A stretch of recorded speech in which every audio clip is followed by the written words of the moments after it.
बिना एक भी दवा खाए और बिना चिकित्सक के पास जाए। अब आपके पेट में अम्ल बन रहा है, मुंह में लार बन रही है। अगर पानी आप घूट घूट पीते हैं तो ये पानी के साथ लार मिलके अंदर जाती है, और पानी एक साथ गटगट गटगट पीते हैं तो कम लार पानी के साथ मिलकर जाएगी। ये लार बन रही है अंदर जाने के लिए, बाहर निकालने के लिए नहीं, क्योंकि अंदर पेट के अम्ल को शांत रखना है, इसके लिए क्षार है।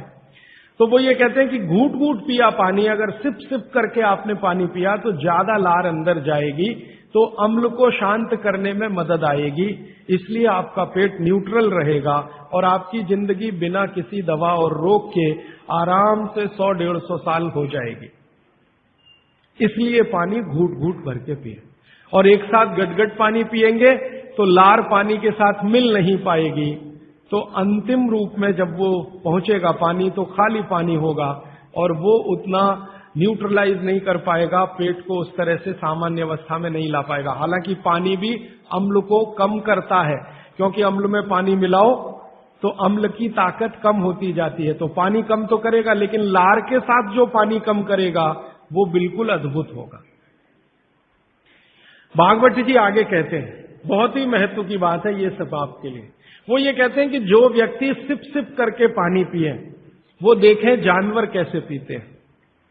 चिड़िया कैसे पानी पीती है? चिड़िया एक ड्रॉप उठाती है, आप ध्यान देना, चिड़िया एक ड्रॉप उठाएगी, फिर उसको ऐसे ऐसे मुंह में चलाएगी, फिर पिएगी, फिर दूसरी ड्रॉप उठाएगी, फिर ऐसे ऐसे चलाएगी, फिर पिएगी। ऐसे कुत्ता है, पानी को चाट चाट के पिएगा, शेर पानी को चाट चाट के पिएगा। ज्यादातर जानवर पानी को ऐसे ही पीते हैं। वो जानवर हमसे ज्यादा स्वस्थ हैं, किसी को डायबिटीज नहीं है, कोई ओवरवेट नहीं है। हाँ, किसी को डायबिटीज नहीं, कोई ओवरवेट नहीं, किसी को जॉइंट्स पेन नहीं, किसी को कुछ नहीं, क्योंकि वो पानी पीने का नियम जानते हैं। बाघ भट्ट के पक्के चेले हैं ये सब जानवर, बिना बोले और बिना कहे। तो आप भी हो जाइए। भागवत जी कहते हैं कि पानी थोड़ा लीजिए, जैसे चिड़िया पीती है, उसको मुंह में चिड़िया ऐसे ऐसे करती है ना, घुमाती है, तो आप भी पानी को थोड़ा घुमाइए, फिर पी जाइए। थोड़ा पानी लीजिए, मुंह में भरिए, पीजिए, फिर पानी भरिए, फिर भरिए, फिर पीजिए, ताकि इधर उधर की सब लार पानी के साथ मिलकर अंदर जाए। अब वो ये कहते हैं कि जो ऐसे पानी पी लेगा कोई रोग आने की संभावना नहीं, माने आपके सारे रोगों की एक दवा। तो मैंने ये एक्सपेरिमेंट शुरू किया, ये मैंने पढ़ा था 6 साल पहले। भागवत जी को मैंने 6 साल पहले पढ़ना शुरू किया, 3 साल पढ़ने में लग गया और 3 साल समझने में लग गया। तो 6 साल पहले मैंने ये सूत्र पढ़ा था। मैंने कहा यार कुछ लोग हैं जो बीमार हैं बहुत, मैंने कहा तुम करके देख लो, भागवत कह रहे गलत तो रिजल्ट आने वाला नहीं। तो आपको सुनकर हैरानी होगी, हमारे जो दोस्त हैं, सहयोगी हैं, जिनका वजन बहुत ज्यादा था, उन्होंने पानी सिप सिप करके पीना शुरू कर दिया, और भोजन के 1.5 घंटे के बाद पानी पीना शुरू। ये 2 सूत्रों का ही परिणाम है कि सबके वजन पहले से आधे हो गए। एक तो मेरा दोस्त है जिसको मैं कभी आपके सामने खड़ा कर सकता हूं, 140 किलो का था वो, और 1.25 साल हो गया, लगभग अभी 1.5 साल है, अब 70 किलो का है, बिना कोई दवा खाए, बिना भोजन में कोई बदलाव किए, सिर्फ पानी पीने का तरीका बदला। फिर मैंने डॉक्टरों से बात की कि ये चक्कर क्या है, तो उन्होंने कहा बात सीधी सी ये है कि जो लार है ना, ये दुनिया की सबसे अच्छी औषधि है, इसकी मेडिसिनल प्रॉपर्टी सबसे ज्यादा है। आपने जानवरों को देखा होगा, उनको कभी भी कोई चोट लगे तो वो अपने लार से ही ठीक कर लेते हैं, चाट चाट के, क्योंकि उसमें मेडिसिन है। तो मनुष्य की लार में भी है। अब वो ये कहते हैं कि भारत के वो मनुष्य या स्त्रियां और पुरुष बहुत ही दुर्भाग्यशाली हैं जो इस लार को अंदर ले नहीं जा पाते। जैसे तंबाकू खाने वाले लोग थूकते ही रहते हैं, उसको थूकते ही रहते हैं, थूकते ही रहते हैं। गुटखा खाने वाले लोग, मावा खाने वाले लोग थूकते ही रहते हैं, थूकते ही रहते हैं।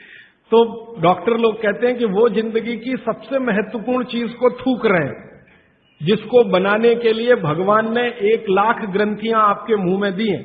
आप जानते हैं ये लार पैदा होने में 1 लाख ग्रंथियों का काम होता है। 1 लाख ग्रंथियां हैं जो रात दिन आपके लिए लार बनाती हैं, और आप गुटखा खा खा के उसको थूकते रहते हैं, तो सड़क तो खराब करते ही हैं, अपने को उससे ज्यादा खराब करते हैं।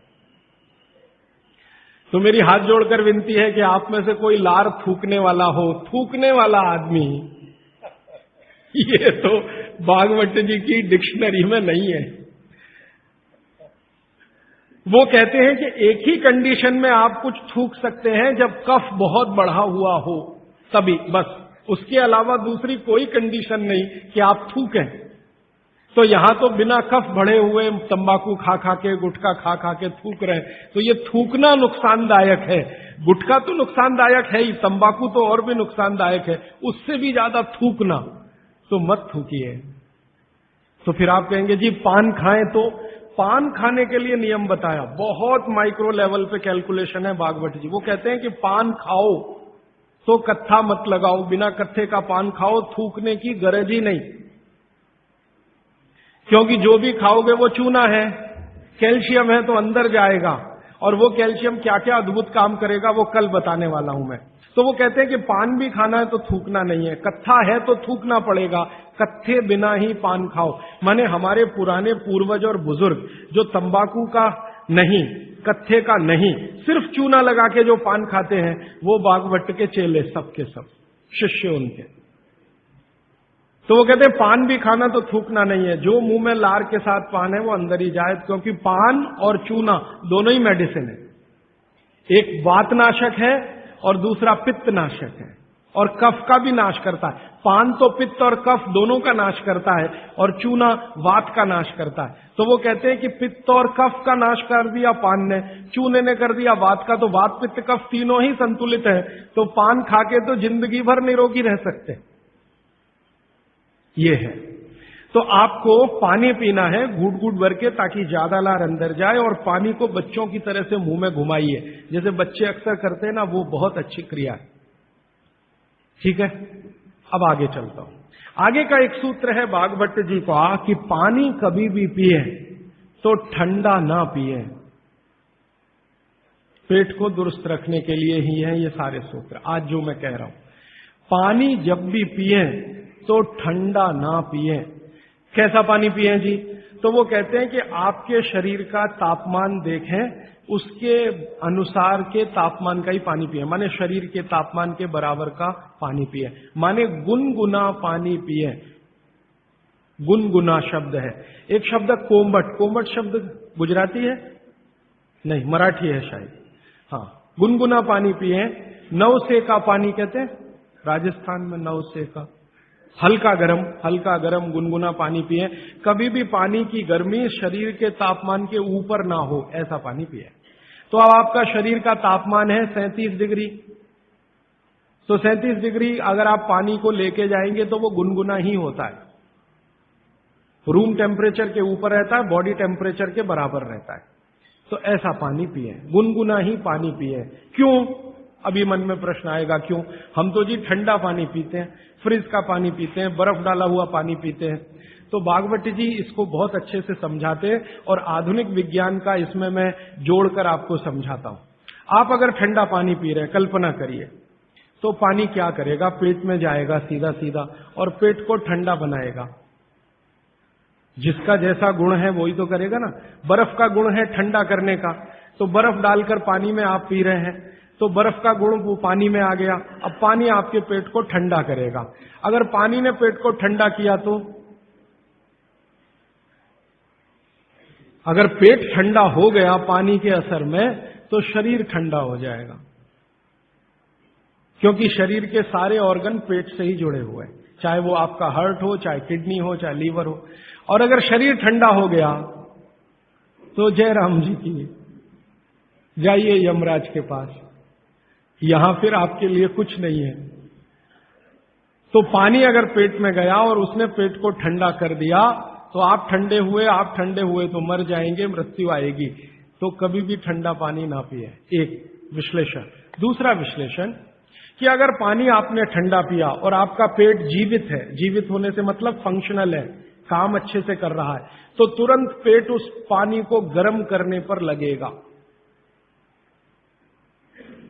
आपका जो जठर स्थान है ना, वो तुरंत उस पानी को गर्म करने पर लगेगा। तो पानी को गर्म करने के लिए उसको अतिरिक्त ऊर्जा की जरूरत पड़ेगी, और अतिरिक्त ऊर्जा उसको रक्त में से आएगी। तो शरीर के सब हिस्सों का रक्त पेट की तरफ जाएगा। थोड़ी देर के लिए शरीर के सारे हिस्सों का रक्त जो पेट की तरफ गया है, उसने बाकी हिस्सों में रक्त की कमी कर दी।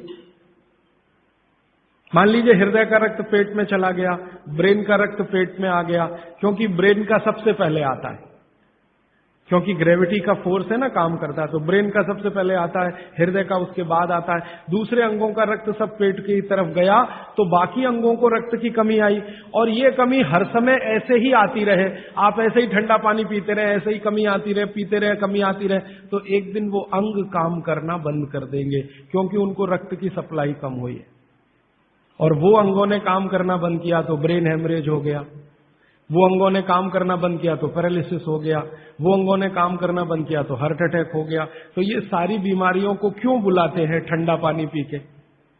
माने ठंडा पानी ना पिए। भागवत जी का मैंने मेरे जीवन में भी देखा। दुनिया में कुछ ऐसे लोग हैं जो एकदम चिल्ड वाटर पीते हैं। अमेरिका में, यूरोप में ज्यादा लोग चिल्ड वाटर पीते हैं। पानी को फ्रिज में रखते हैं और वो रखा रहता है 4-5 दिन, खूब ठंडा हो जाता है, फिर ऊपर से बर्फ डालते हैं, फिर पीते हैं। इतना ठंडा पानी पीते हैं।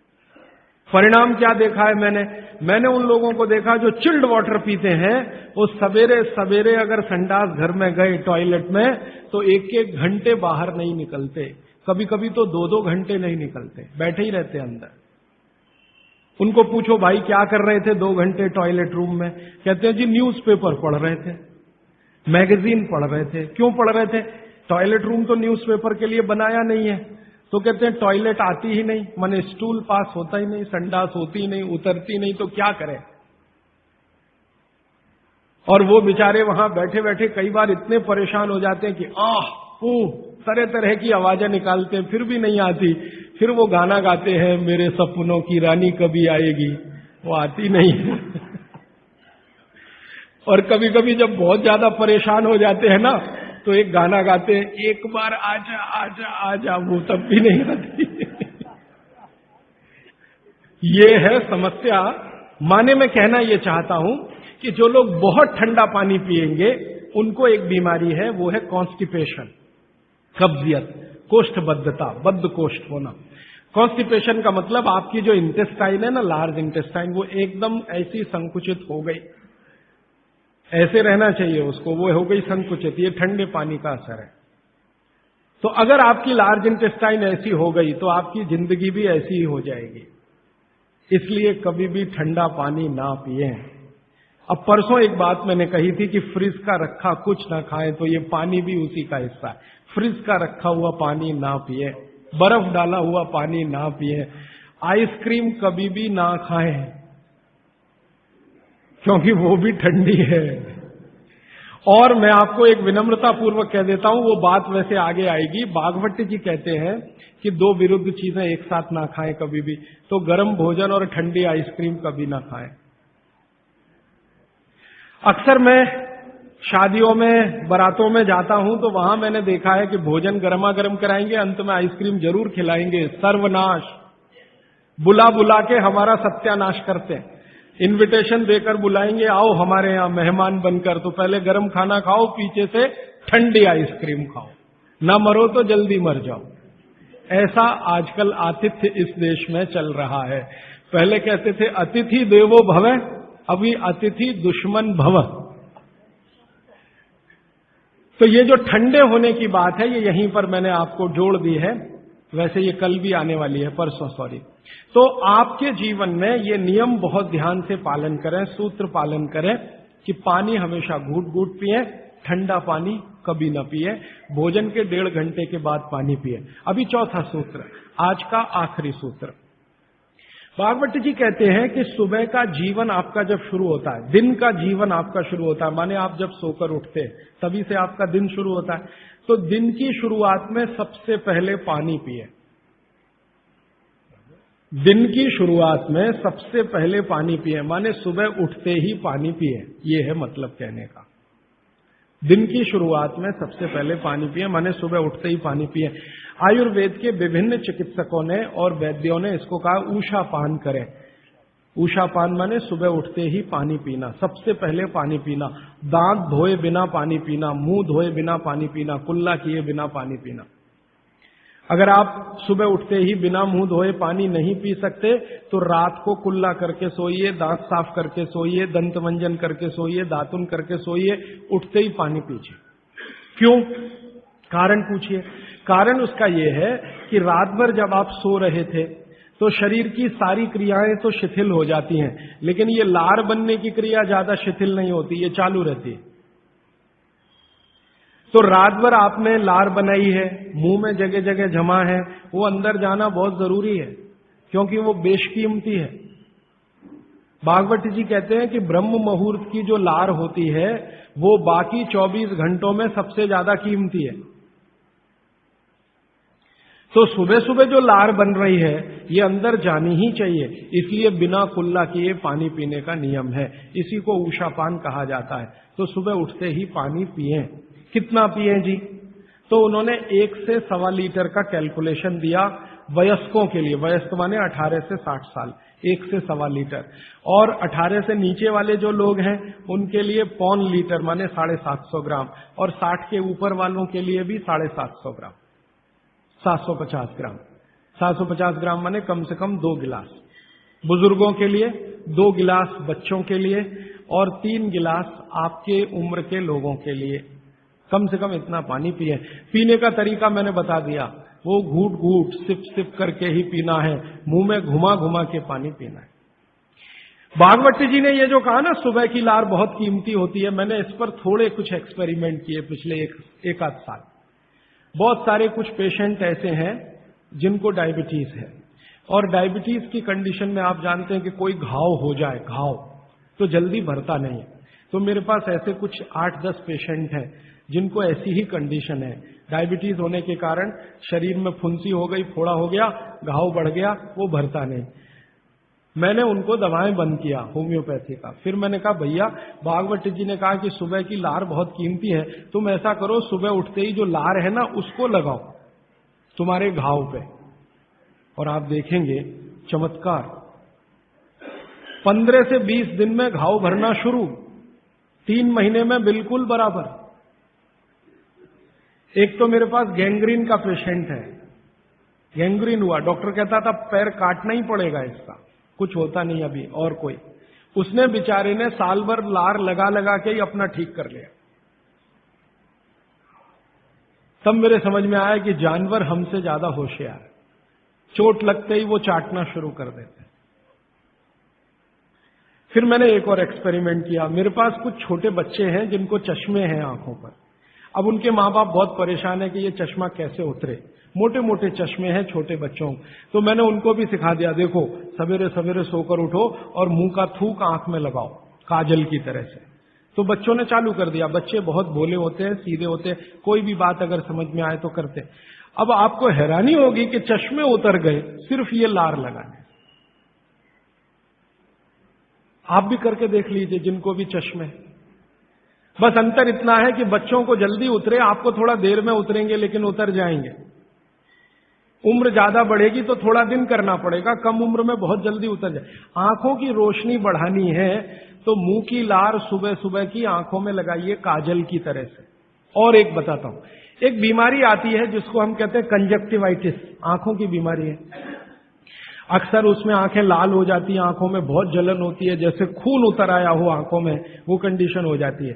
कोई भी आयुर्वेद की दवा आप खाएंगे 3 से 4 दिन में ही बीमारी ठीक होती है। लेकिन अब की बार अगर ये बीमारी आए तो आप ये करना, सुबह सुबह उठते ही मुंह की लार लगाना, 24 घंटे के बाद आपको पता ही नहीं चलेगा बीमारी कहां गई। 24 घंटे में ही ठीक होता है कंजक्टिवाइटिस। अगर बच्चों में बचपन से आंखों के ऐसे कोई रोग हैं, जैसे मेरे पास एक छोटा बच्चा है 8 साल का है, उसका मैं ट्रीटमेंट कर रहा हूं, उसकी आंखें टेढ़ी हैं, वो देखता कहीं है और दिखता कहीं है, उसको ऐसा है। अब उसके माता पिता गरीब हैं और वो ऑपरेशन का खर्चा नहीं उठा सकते।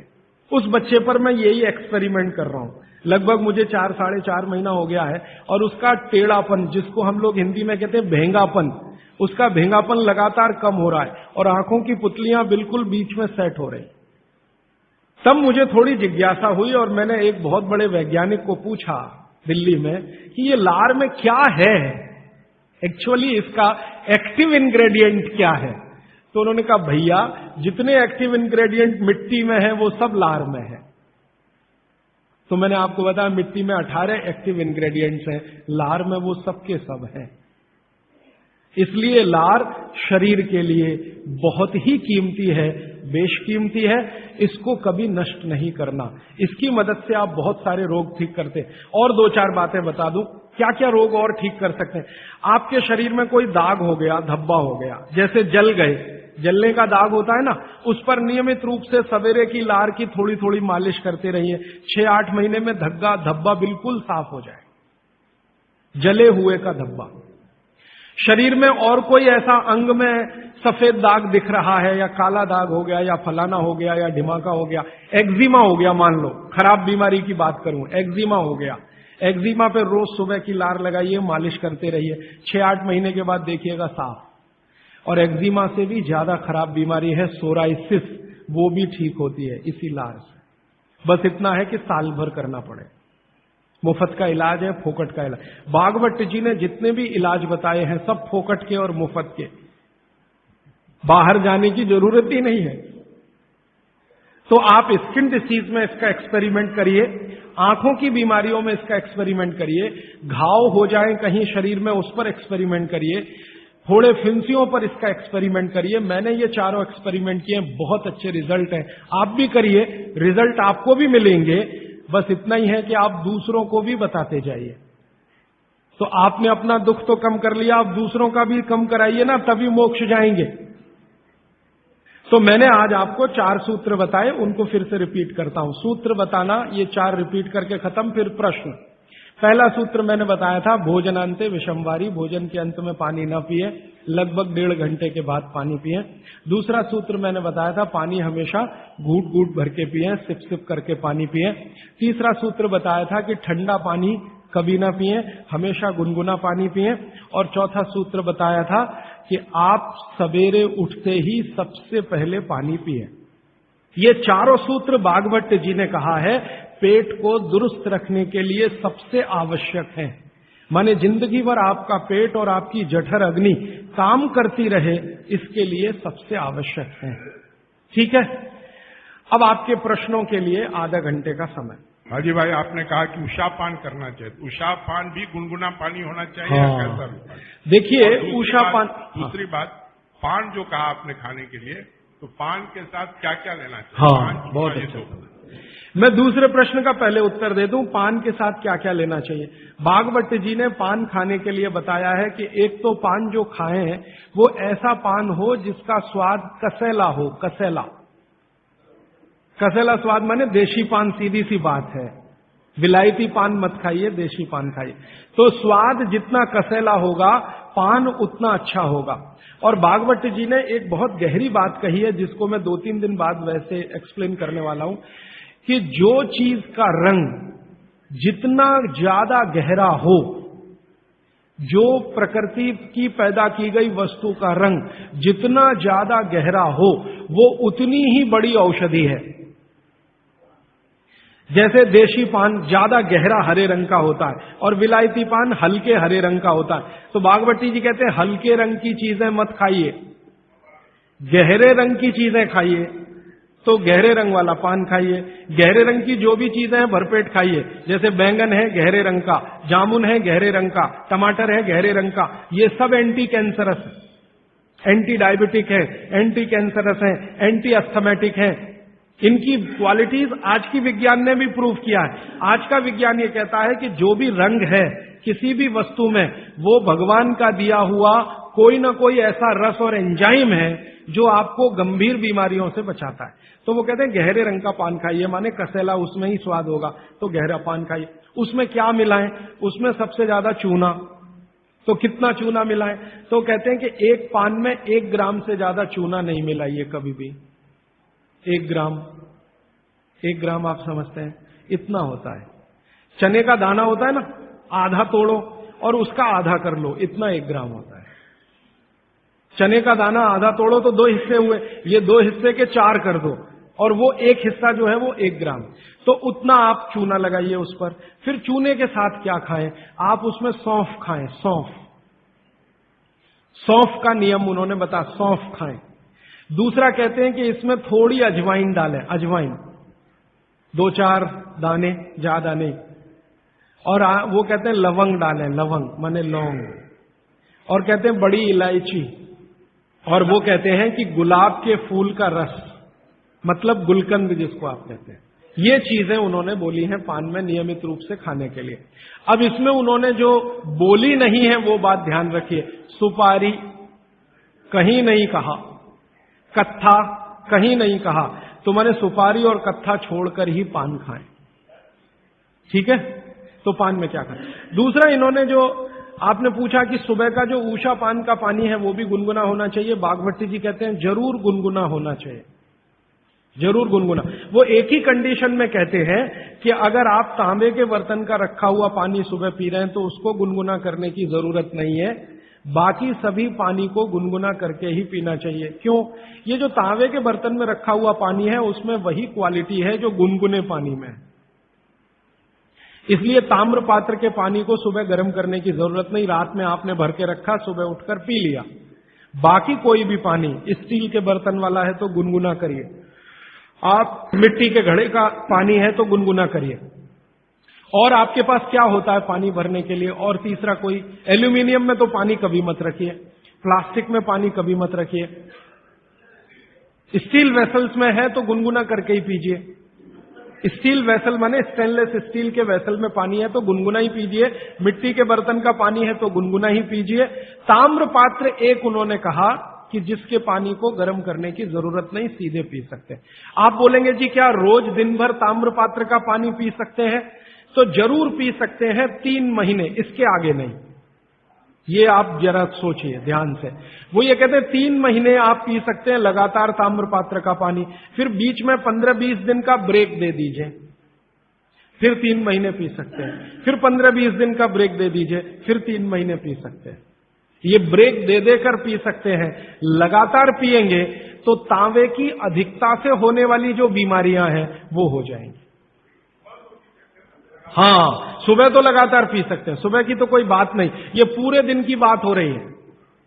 कोई लोग ऐसे हैं कि पूरे दिन ही तांबे के बर्तन का पानी पीते हैं, तो बागभट्टी जी ये कहते हैं कि 3 महीने लगातार पीजिए पूरे दिन, फिर उसके बाद 15-20 दिन ब्रेक दे दीजिए, 15-20 दिन को दूसरा पानी पी, फिर आप वापस 3 महीने कर सकते हैं, फिर ब्रेक दे दीजिए, फिर तो 24 घंटे वाले जो लोग हैं ताम्र पात्र का पानी पीने वाले, उनके लिए ये नियम है। सुबह का तो ताम्र पात्र का ही सबसे अच्छा है जी। भोजन के बाद जो रस और मठा पीने के बताए थे आप, तो क्या ये आमदनी को शांति करेगी? हाँ, बहुत अच्छा सवाल है, बहुत अच्छा सवाल। देखिए, इस सवाल को मैं और थोड़ा विकसित करूं, मैं इंतजार कर रहा था कोई पूछे तो मैं बताऊं। ये सवाल कुछ इस तरह का है कि मट्ठा है ना, उसमें पानी ही है, आप जानते हैं, शायद उसमें 90% तक पानी है, दही तो सिर्फ 10% होता है, और जूस पी रहे हैं उसमें भी पानी ही है, और दूध पी रहे हैं उसमें भी पानी है।